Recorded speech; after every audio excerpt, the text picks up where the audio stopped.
Now, with no end in sight to load shedding, residents in major cities continue to face gridlocked traffic. There's also an increased risk of opportunistic crimes, such as smash and grab incidents.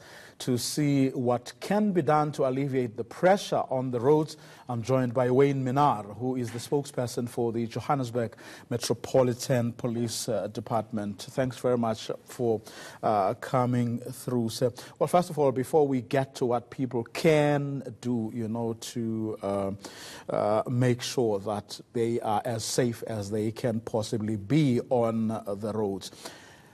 On the back of, this rolling blackouts, have you as JMPD done anything to really, say dispatching people to some of the busiest roads in the city, just so that traffic can flow, can flow a little bit more, than would be the case if everyone treats, the intersections especially as four-way stops? Yes, well, look, we've got a traffic management operation plan which we have put in place now.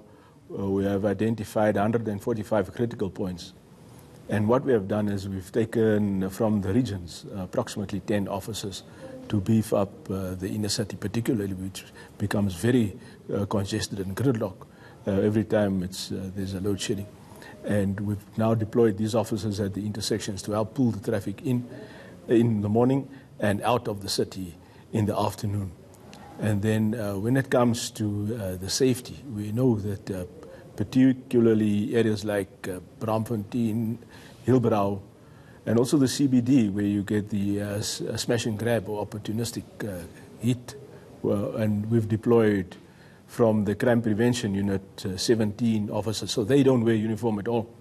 And they've got an unmarked car, so they mingle with the crowds, and we've made arrests. We've just arrested one now in Hillbrow, one smash and grab suspect.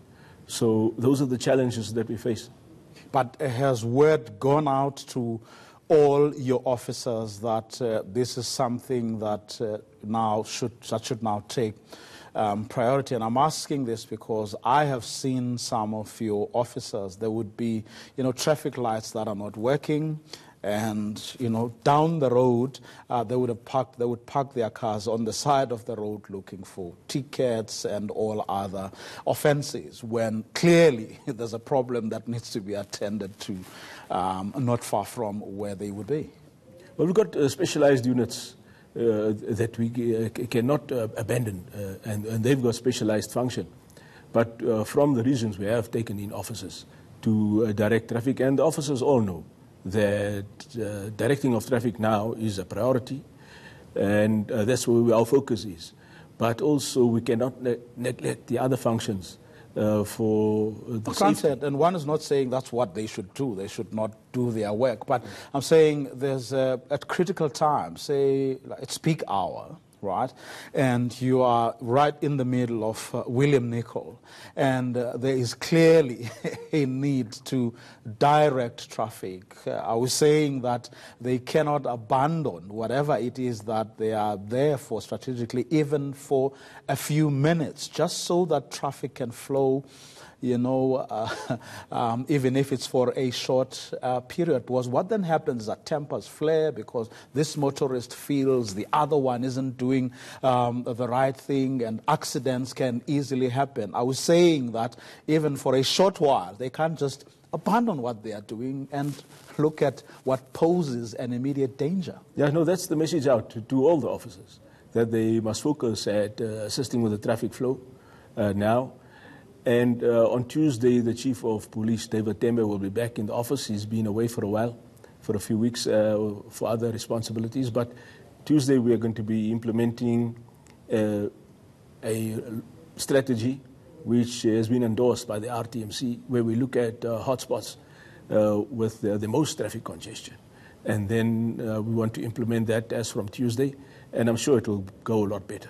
And what are you advising motorists, to do to sort of help themselves in this? I think in this time, yes, it's particularly important that motorists are courteous and patient. I know it's very difficult, especially when you are bumper-to-bumper traffic and you are only edging forward, slowly forward to a traffic light which is not working, and where there's hundreds of cars in each direction. So just be patient and be courteous. It's very difficult, I know, but to try it.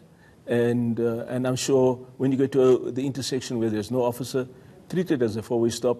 So the one who gets to the line first crosses over. And it's very difficult also where there's two or more lanes in the same direction, because now you have to judge in such a way that there's also a turning movement, the other car's turning, then there's traffic from the opposite side, they have to crossing over, and then the three lanes stopped, they have to all three move simultaneously.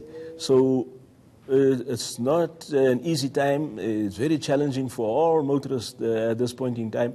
But we want to call on motorists, please be patient, and I'm sure we're going to get through it together. That's where we're going to live now. Thanks very much for coming through. Well, hopefully, more traffic police departments all over the country do what Johannesburg says it is doing. But